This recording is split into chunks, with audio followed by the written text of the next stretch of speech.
কচু শাক রন্ধন প্রণালী। যদি আপনার কচু শাকে গলা না ধরাইতে চান তবে অবশ্যই ভালো মানের কচু শাক সিলেক্ট করতে হবে। যে কচু শাকের লালচে বা কালচে টাইপের ডাটা আছে সেই টাইপের কচু শাকটা ভালো, ওইটাতে গলা ধরবে না। বাট সাদা বা অন্য টাইপের কচু শাক নিলে দেন সেটাতে গলা ধরতে পারে।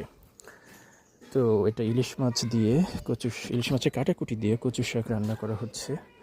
সো শুরুতে গরম পানিতে আপনার এই পেঁয়াজ, কাঁচামরিচ, রসুন এবং হলুদের গুঁড়া প্লাস পরিমাণ মতো লবণ অ্যাড করে এটা নাড়াচাড়া করা হচ্ছে এবং এটাতেই এই লালচে ডাঁটাওয়ালা কচু শাক এবং পাতা দেওয়া হচ্ছে। এটা কিছু সময় ধরে নাড়তে হবে। এখানে বলে রাখা ভালো, শুরুতে কিন্তু তেলে দেয়নি, গরম পানিতেই ইনগ্রিডিয়েন্টসগুলো দিয়ে দেন এটা নাড়াচাড়া করতে হবে। আর পাশে দেখতে পাচ্ছেন যে ইলিশ মাছের কাটাকুটি এটাতে অ্যাড করা হবে। সেই ইলিশ মাছের কাটাকুটিতেও পরিমাণ মতো ইনগ্রিডিয়েন্টস দিয়ে জ্বালানো হচ্ছে।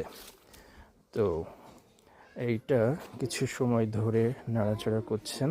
নাড়াচাড়া করতে করতে পানিটা শুকিয়ে ফেলতে হবে। আপনার কচু শাকের ডাঁটা এবং পাতা থেকে যে পানি বের হবে সেটাও শুকিয়ে ফেলতে হবে। এই জন্য পর্যাপ্ত নাড়াচাড়া করতে হবে। তো ইলিশ মাছের যে কাটাকুটিটা জ্বালানো হচ্ছিল সেটা তুলে ফেলা হয়েছে এবং তেলে বাকার দেওয়ার জন্য এডিশনাল কিছু রসুন, শুকনো মরিচ এবং আদার ইনগ্রিডিয়েন্টসগুলো পেশা হচ্ছে। এখানে আপনারা দেখতে পাচ্ছেন যে একটা টুল দিয়ে এই কচু শাক এবং ডাঁটাকে স্ম্যাশ করা হচ্ছে। এটাতে করলে কচু শাকটা ভালোভাবে স্ম্যাশ হবে, খেতে ভালো লাগবে। আর এই স্ম্যাশটা না করলে হয়তো ওইটা আস্তে আস্তে তাকিয়ে থাকতে পারে, বড় বড় পিস থাকতে পারে। বাট এটা করলে এটা দেখতে ভালো দেখাবে এবং এটা থেকে পানি একেবারেই বের হয়ে যাবে। কিছু কচি লেবুর পাতা পাড়া হয়েছে, লেবুর পাতা অ্যাড করা হবে যাতে করে এটা ভালো স্মেল আসে, প্লাস গলা কম ধরে সেজন্য।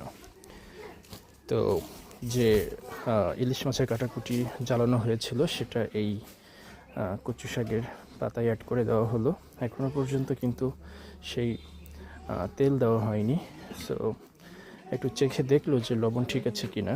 তো চাখার পরে বোঝা গেল লবণ একটু পরিমাণে কম ছিল, সো এডিশনাল কিছু লবণ অ্যাড করা হয়েছে।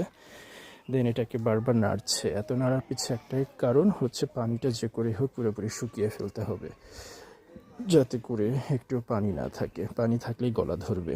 সো পানি শুকানোর জন্যই এত নাড়াচাড়া করা হচ্ছে। এরপরে তেল অ্যাড করা হলো একটা অন্য কড়াইতে। সেই তেলের ভেতরে শুকনো মরিচ, তারপরে রসুনের টুকরা দিয়ে কিছু নাড়াচাড়া করা হচ্ছে। আর যে লেবুর পাতাটা আনা হয়েছিল সেই লেবুর পাতাটাও দিয়ে দেওয়া হচ্ছে। দিয়ে তেলটা কিছু সময় নাড়াচাড়া করা হচ্ছে। নাড়াচাড়া করার পরে গরম পানিতে যে কচুর পাতা এবং ডাঁটাটা সিদ্ধ করা হয়েছিল সেটা অ্যাড করে দেওয়া হলো এই তেলের। তারপর এটা কিছু সময় ধরে নাড়াচাড়া করছে। এভাবে নাড়াচাড়া করার পরে খুব সুন্দর করে কচুটা মিশে যাচ্ছে এবং চমৎকার একটা ঘ্রাণ আসছে, প্লাস এটা একটা সুন্দর টেক্সচার বা কালার অ্যাড করা হয়েছে। পরবর্তীতে এটা পাত্রে ঢেলে পরিবেশনের জন্য উপযোগী হয়ে গেল। দেখুন কোনো প্রকার পানি নাই, পুরো পানি শুষে গিয়েছে, সব ইনগ্রিডিয়েন্ট সুন্দর করে মাখানো হয়েছে, স্ম্যাশ হয়েছে, এই জন্য এটার লুকটাতে সুন্দর হয়েছে। Thank you.